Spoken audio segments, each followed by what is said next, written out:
Hello kids, welcome back to YouTube channel Master Andrew. As usual, today we're gonna learn about science and elementary technology.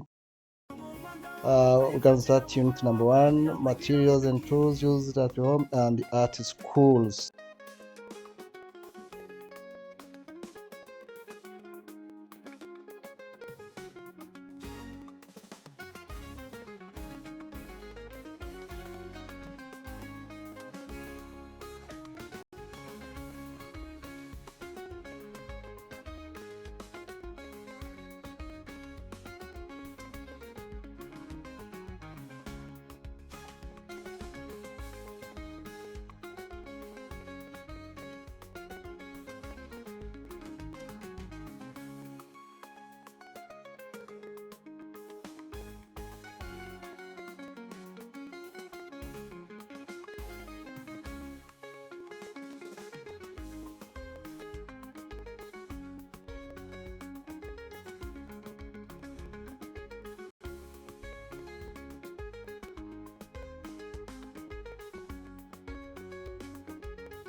So running functions.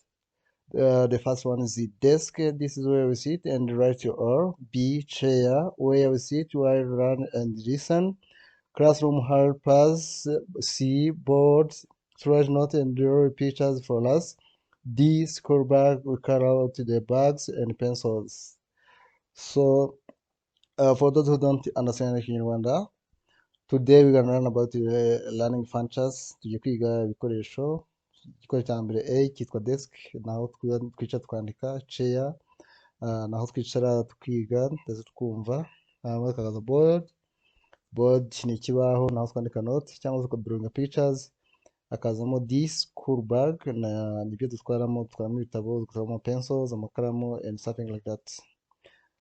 Continue with the writing materials and their uses. A. Pencils. This is where we use for writing. B. Eraser. This is used for removing mistake. Let us continue. B. C. Sharpener is used for sharpening pencils. Exercise book. This is used for writing school work. In Kinyarwanda, pencils ni amakereyo, ni ibyo dukoresha twandika, dushobora kubikoresha twandika. Eraser naho dushobora kubikoresha turi removing mistake. Sharpener nicyo dukoresha duconga kereyo. Exercise book naho twandika imikoro. Let us continue with drawing materials and their uses. First one, we have crayons for coloring, drawing paper for drawing pictures. C. Color pencils for drawing and coloring. Ni Kinyarwanda crayons ni ibyo dukoresha dutera amabara. Drawing paper dushobora gukoresha mu kudrawinga ama pictures. Color pencils dushobora kuzikoresha nazo tudrawinga cyangwa se dutera amabara. Reading materials and their uses. Textbook help us to learn. Storybook help us to read. Charts help us to see word and read pictures. Dukomeje hano ni ibikoresho twifashisha dusoma. Harimo textbook zidufasha kwiga. Storybook tuzifasha dusoma twihugura. Charts naho dushushanya cyangwa se bya bipapuro bimanitseho amagambo bimanitseho na pictures mu mashuri yacu. Let us continue with things we use to tell times. Ibikoresho dufasha kuvuga igihe. A. Harimo clock tell us time. B. Watch help us to know time anywhere. Clock ni ya masaha dufite amanitse mu nzu yacu. Hama watches ni ya masaha dufite tugendana ku maboko ariko adufasha kutwereka igihe.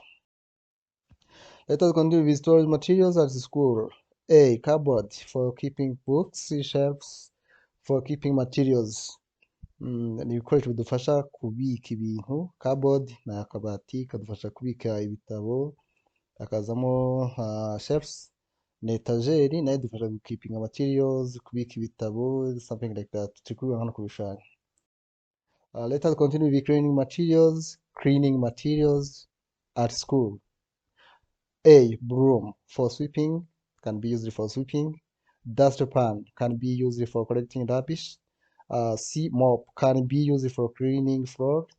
D. Bucket for carrying water.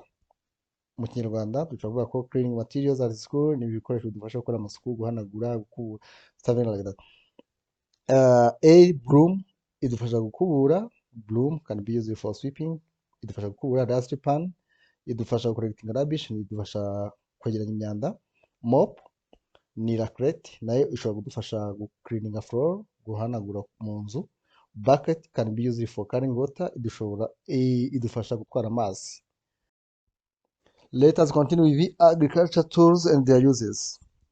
A. Hoe can be used for digging. Watering can be used for watering plants. Rake can be used for collecting leaves. Panga can be used for cutting plants. Mu Kinyarwanda twavuga ko hoe ni isuka idufasha guhinga, gucukura, something like that. B. Watering can ni arozwari idufasha kuvomerera indabo. Turi kubona no kubishanya ko imeze no kuvomerera indabo. Rakes cyangwa se rato idufasha gukolekitinga ibibabi cyangwa se kwegeranya amababi. Panga cyangwa machete ishobora kudufasha gukatinga ibiti. Let us continue with the kitchen utensils and their uses. A. Saucepan for cooking, can be used for cooking. Spoon can be used for stirring. Knife can be used for cutting food. Plate can be used for serving food. Saucepan tukageranya n'isafuriya idufasha guteka. Spoon ni ikiyiko kidufasha kuvanga for stirring, kuvanga. Knife can be used for cutting food, idufasha gucagura ibiryo, kubikatagura. Nka plate idufasha guseriva ibiryo. Let us continue with dining utensils and their uses. A. Cup can be used for drinking. Plate can be used for eating. Fork can be used for eating. Spoon can be used for eating salty foods. Mu Kinyarwanda cup twajyanye n'igikombe cyangwa itasi idufasha kunywa, idufasha gusaba ibyo kunywa. Plate idufasha nabyo guteguraho ibyo turya. Fork idufasha kurya. Hama spoon nayo idufasha kwitinga soft food, ibiryo byoroheje. Let us continue with sitting room materials and their uses. Noneho sitting room twavuga ko ari muri salo, ni ibikoresho byo muri salo. Nicyo bikora. First of all, we have sofa for sitting, it is used for sitting. Table can be used for pressing items. Television can be used for watching programs. Carpet can be used to make the floor clean and soft. Sofa byaba ari intebe, twazijyanye n'intebe zo muri salo zidufasha mu kwicara. Tables for placing items zidufasha kurambikaho utuntu, ibitabo, amatasi, amaplates, something like that. Television for watching program idufasha kureba amaporogaramu atandukanye, amakuru, kureba cartoon, kureba ibiganiro bitandukanye. Carpet ni tapi ituma mu nzu hasa neza kandi hakaba hari soft horohereye. Bedroom materials, the first one is the bed for sleeping. Mattress can be used to make a bed soft. Blanket can be used to keep us warm. Pillow can be used to support the head. Mu kinyarwanda bed tukajyana n'igitanda kidufasha gusinzira, kuryamaho tugasinzira. Mattress nayo gituma igitanda cyorohera. Blanket tukajyana na cover bed cyangwa se coverlet idufasha gushyuha. Pillow idufasha gusapotinga umutwe. Pillow tukabijyanye n'umusego. Let us continue with storage materials and their uses. First one is called wardrobe, is used for keeping clothes. Suitcase is used for storing clothes. Basket, it is used for keeping small items. Mu kinyarwanda tukajyanye wardrobe tukajyanye n'uko ari ka kabati tubikamo imyenda kitwa garderobe. Suitcase tukajyanye n'ivalisi idufasha kubika imyenda. Basket ni nk'agatebo kadufasha kubika utuntu tworoheje. So let us continue with cleaning home materials. The first one is called broom, is used to sweep and remove dust and dirt. Mop is used to clean floors. And water is used for drinking and keep our body hydrated. Soap is used to clean our hands and body by removing dirt and germs. So broom twagereranya n'imyeyo, hanyuma mop twagereranya imyeyo idufasha gukubura no gukizaho imyanda. Mop ni raclette idufasha gukilininga floor. Water ni amazi turayanywa mbese agatuma n'umubiri wacu utumagara. Soap idufasha gukilininga ibiganza byacu n'umubiri, ikuraho imyanda ndetse n'amagerms. Ikuraho amagerms ni ukuvuga ngo ni udukoko dushobora gutera indwara. Let us continue with the fun exercise through practice. First exercise, match the item for its use.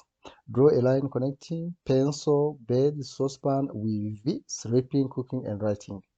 Tugiye guca umurongo uhuza pencil, bed, saucepan, noneho nibyo bikoreshwa na A, sleeping, cooking, writing.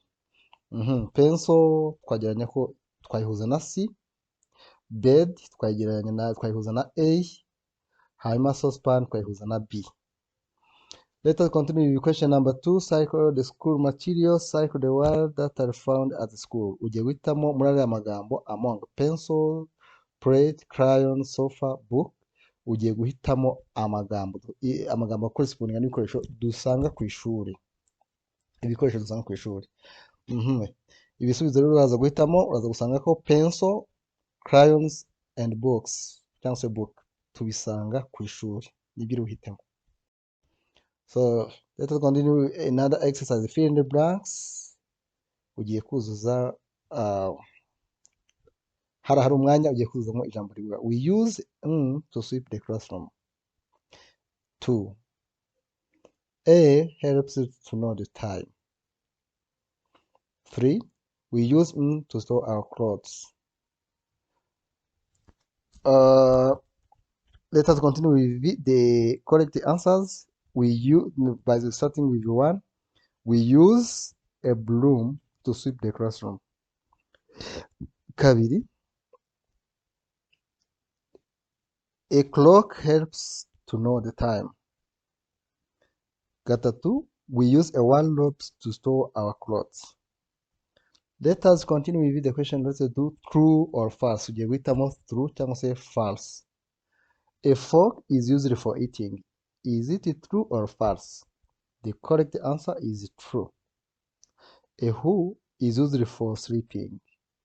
The correct answer is false. A hoe is used for digging. A school bag is used to carry books. Yes, the correct answer is true. The school bag is used for carrying the books. Now it's the time to draw. Draw one things you see at school and one things you see at home. Be creative. Hano uzakora umwitozo wo gushushanya igikoresho kimwe dusanga ku ishuri n'ikindi gikoresho dusanga mu rugo aho tuba. Okay, you have done a wonderful job exploring those important materials and tools. So let us continue with exercise number 4.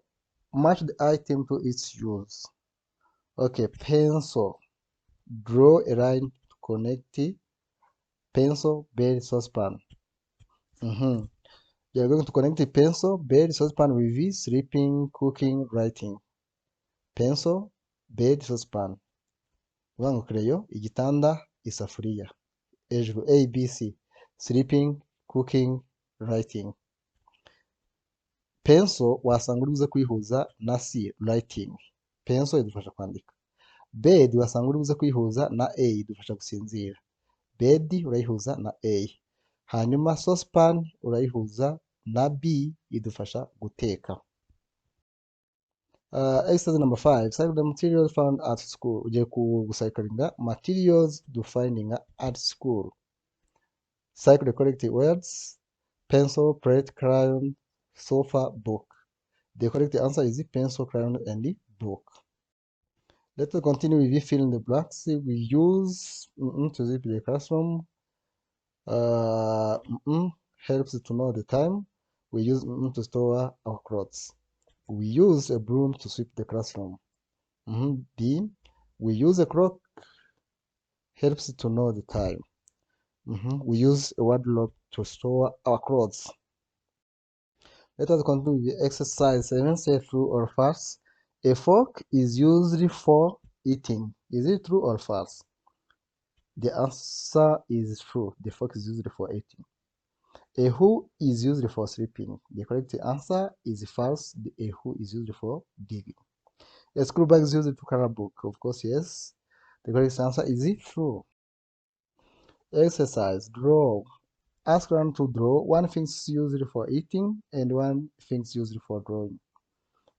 Uzashushanya igikoresho kimwe dukoresha turya n'ikindi gikoresho dukoresha dushushanya. Bye bye. See you next time. Remember to subscribe, like, and share. Dear parents, see you next time.